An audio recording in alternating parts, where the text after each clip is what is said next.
Hello guys, welcome back to our channel benzene classes. और जैसे कि मैंने आपको कई सारी वीडियोस अपडेट की हैं और एक नई वीडियो मैं आपके लिए और लेके आया हूं। मुझे लग रहा था कि बच्चों को इसमें दिक्कत होगी और मेरे पास काफ़ी मैसेजेस भी आ रहे थे बच्चों की कि इस पर एक वीडियो बनाई जाए। ठीक है, इसका नाम है isomerism in coordination compounds, right. तो इसके दो पार्ट हैं बेटा, इसके दो पार्ट हैं आइसोमेरिज्म इन कोऑर्डिनेशन कंपाउंड्स के। एक है स्ट्रक्चरल आइसोमेरिज्म जो मैं इस वीडियो में कंप्लीट करूंगा, और इसका एक और नेक्स्ट पार्ट आएगा जिसका नाम होगा स्टीरियो आइसोमेरिज्म। तो आप दोनों देख के जाइएगा बोर्ड में, ठीक है। आपको इस वीडियो से बहुत ज़्यादा हेल्पफुल रहेगी आपके लिए वीडियो, और बहुत ज़्यादा इसमें क्वेश्चन आपको वहाँ देखने को मिलेंगे, ठीक है। तो सबसे पहले स्टार्ट करते हैं बहुत जल्दी। तो आइसोमेरिज्म जैसा आपको दिख रहा होगा ना, इस पे स्क्रीन पे आपको दिखाई दे रहा होगा। तो isomerism in coordination compound benzene classes and physics academy. Physics के लिए फिजिक्स एकेडमी है, केमिस्ट्री के लिए बेंजिन क्लासेस है, ठीक है। तो guys isomerism in coordination compound हम लोग शुरू करते हैं, और मैं पेन ले लेता हूँ, ठीक है। उसके बाद हम लोग स्टार्ट कर लेते हैं, ठीक है। Okay, done. ओके, तो सबसे पहले आइसोमेरिज्म इन कोऑर्डिनेशन कंपाउंड, ठीक है। तो सबसे पहले हमें पढ़ना है स्ट्रक्चरल आइसोमेरिज्म। अभी इसका पॉइंटर थोड़ा डिले कर लेते हैं। तो आइसोमेरिज्म इन कोऑर्डिनेशन कंपाउंड, पहला हमारे पास होगा स्ट्रक्चरल आइसोमेरिज्म, दूसरा होगा हमारे पास स्टीरियो आइसोमेरिज्म, ठीक है। दो पार्ट का होता है आइसोमेरिज्म इन कोऑर्डिनेशन कंपाउंड के अंदर। तो सबसे पहले ना स्ट्रक्चरल आइसोमेरिज्म को डिवाइड कर देते हैं, क्लासिफाइड कर देते हैं चार पार्ट में। कोऑर्डिनेशन आइसोमेरिज्म होता है एक होता है हमारे पास लिंकेज आइसोमेरिज्म, एक होता है हाइड्रेट, और एक होता है हमारे पास आयोनाइजेशन आइसोमेरिज्म। चार प्रकार का होता है, ठीक है। और जो ये वाला जो होता है हमारे पास स्टीरियो आइसोमेरिज्म, वो दो पार्ट का होता है, ज्योमेट्रिकल, और एक होता है ज्योमेट्रिकल आइसोमेरिज्म, और एक होता है हमारे पास ऑप्टिकल आइसोमेरिज्म, ठीक है।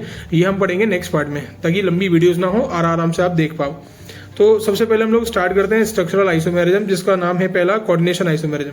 कोऑर्डिनेशन आइसोमेरिज्म क्या होता है? कोऑर्डिनेशन आइसोमेरिज्म अगर in compound containing complex anionic and cationic parts and can be viewed as the interchange of one or more ligand between cationic complex ion and the anionic complex ion. Simple सी बात बता दूं, ये तो आपको वहां पे लिखना ही लिखना है।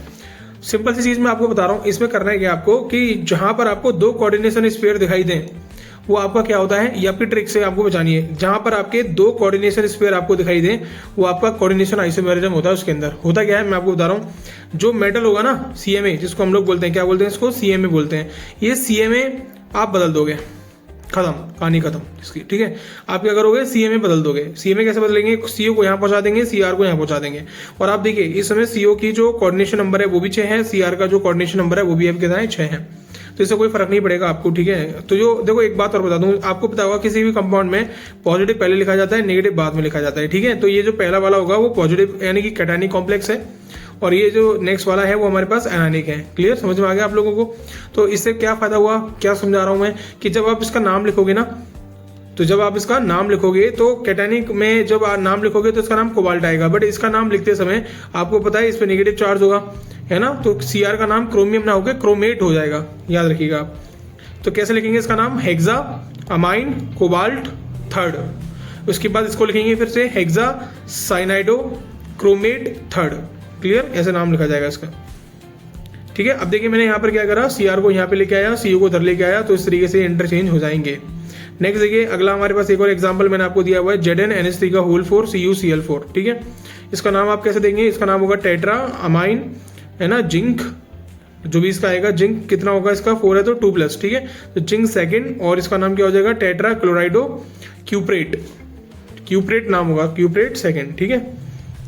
अब देखिए इसमें इसका जो आइसोमर होगा उसमें क्या करेंगे? Cu को Zn की जगह पे और Zn को Cu की जगह पे कर देंगे, ठीक है, हो गया। लिंकेज आइसोमेरिज्म क्या होता है, याद रखेंगे ना इसमें, कि दो अगर आयोनाइजेशन स्फीयर अवेलेबल हैं तो वो कोऑर्डिनेशन आइसोमेरिज्म होगी। लिंकेज आइसोमेरिज्म क्या होता है? It is a type of structural isomerism, ठीक है। स्ट्रक्चरल आइसोमेरिज्म का टाइप होता है in a coordination compound where an ambidentate ligand binds to a central metal atom through the different donor atoms, right. इसमें क्या होता है? इसमें सबसे मेन जो रोल प्ले होता है वो एम्बिडेंटेड लीजन का होता है। तो मैंने आपको बता रखा है कि एम्बिडेंटेड लीजन होते क्या है। NO2 नेगेटिव, SN नेगेटिव और CN नेगेटिव, ये तीन हमारे पास इस सिलेबस में एम्बिडेंटेड लीजन है। इनमें होता क्या है, ये जो ये वैसे तो ये मोनोडेंटेड होते हैं, लेकिन इसके यहाँ दो डोनर साइड होती हैं, ये किधर भी एक तरफ से कनेक्ट हो सकते हैं। या तो हम हिंदी में बोलें तो दुमई होती है ना, जो दोनों तरफ मुंह होते हैं और दोनों तरफ चल सकती है, तो ऐसे ये होते हैं। लेकिन डोनर साइड इनकी एक ही रहेगी, या तो N से रहेगा या फिर आपका O से रहेगा, ठीक है। इसमें या तो S से रहेगा या फिर आपका N से रहेगा, ठीक है। तो जैसे आपको ये एग्जांपल दे रखा है CONH3 का होल 5 NO2 और 2+, ठीक है। अब 2+ से क्या पता चल रहा है कि ये कैटायनिक आपका कॉम्प्लेक्स है आयन, ठीक है। तो इसमें क्या करेंगे हम लोग, NO2 हमारा एम्बिडेंट लीजन नजर आ गया, इसमें इसका नाम होता है नाइट्रो। क्या नाम होता है? नाइट्रो। इसमें इसका नाम ONO हो जाएगा, उल्टा हो गया। देखिए NO2 को हम लोग कैसे लिखते हैं? ONO। इसमें नाइट्रो नाम होता है, इसका नाम, इसमें नाइट्रो N भी लिख सकते हैं, नाइट्रीटो N। इसको नाइट्रीटो O करके लिखा जाता है, ठीक है। क्या लिखा जाता है? मैं लिख के दिखाता हूँ आपको, नाइट्रीटो O करके लिखा जाएगा इसको। समझ में आ गया? और इस वाले NO2 को या तो आप नाइट्रो लिख लीजिए, कोई प्रॉब्लम नहीं है, या फिर आप लिख सकते हैं इसको नाइट्रीटो N। इस तरीके से भी आप लिख सकते हैं इसको। तो देखिए आप इसमें करेंगे क्या, जो NO2 है उसको ONO करके बिठा देंगे, ठीक है। इसमें जो SCN है उसको आप NCS करके बिठा देंगे, दोनों बिल्कुल सिमिलर हैं, ओके। नेक्स्ट आता है हमारे पास सॉल्वेशन। क्या था हमारे पास? सॉल्वेशन और हाइड्रेशन आइसोमेरिज्म। सॉल्वेशन और हाइड्रेशन एक ही वर्ड है दोनों, ठीक है। इसमें वाटर से इंडिकेट होता है। Where isomer share the same molecular formula, molecular formula same होगा, कोई अंतर नहीं आएगा। अगर जितने वाटर के मॉलिक्यूल इसमें प्रेजेंट होंगे पहले वाले में, आइसोमर बनने के बाद वाटर के मॉलिक्यूल सेम प्रेजेंट होंगे, but differ in the whether a solvent molecule water is directly bonded to the metal ion present as the free solvent in the crystal lattice. Clear? मतलब water जो होगा यहाँ पे as a legion काम कर रहा होगा, और हम कुछ देर के लिए उसको काउंटर आयन भी बनाने की कोशिश करेंगे। जैसे एग्जाम्पल देखिए यहाँ पे Cr वाटर का होल 6, ठीक है। क्रोमियम पे 3+ चार्ज होगा यहाँ पे, क्योंकि Cl3 लगा हुआ है काउंटर आयन में, ठीक है। वाटर हमारे पास इसमें लीजन का काम करेगा, Cl हमारे पास इसमें काउंटर आयन का काम करेगा। तो यहाँ पे एक पानी का मॉलिक्यूल अगर हम बाहर भेज दें तो एक अंदर से Cl, बाहर से Cl अंदर आ जाएगा, ठीक है, जैसे आप देख रहे हो। तो यहाँ पर हमने क्या करना है, जितने भी हमारे पास Cl होंगे उनमें एक Cl को आपको छोड़ना है बाहर, बाकी सबको अंदर लेके आना है। देखिए काउंटर आयन आपका 0 ना होने पाए, और काउंटर आयन के पास नेगेटिव और पॉजिटिव चार्ज का होना भी बहुत जरूरी है, और काउंटर आयन खत्म भी ना होने पाए, तब तक आप पानी बाहर निकाल सकते हैं, उसके बाद बंद। क्लियर? देखिए 6 है हमारे पास, 3 Cl है, एक Cl को छोड़ सकते हो आप बाहर, 2 Cl को एक एक करके अंदर लीजिए। तो आप एक Cl को अंदर लेके आए, ठीक है, तो एक वाटर का मॉलिक्यूल बाहर आ गया, फिर आप दूसरे Cl को यहाँ से अंदर लेके आए, फिर एक पानी का मॉलिक्यूल और बाहर आ गया। बस यहीं तक कर सकते हो, इसके अलावा आप और आगे नहीं बढ़ पाएंगे। मैंने इनके कलर्स लिख के आपको दिए हैं, आप लिख सकते हैं पेपर में, तो बहुत अच्छा रिप्रेजेंट रहेगा, ठीक है।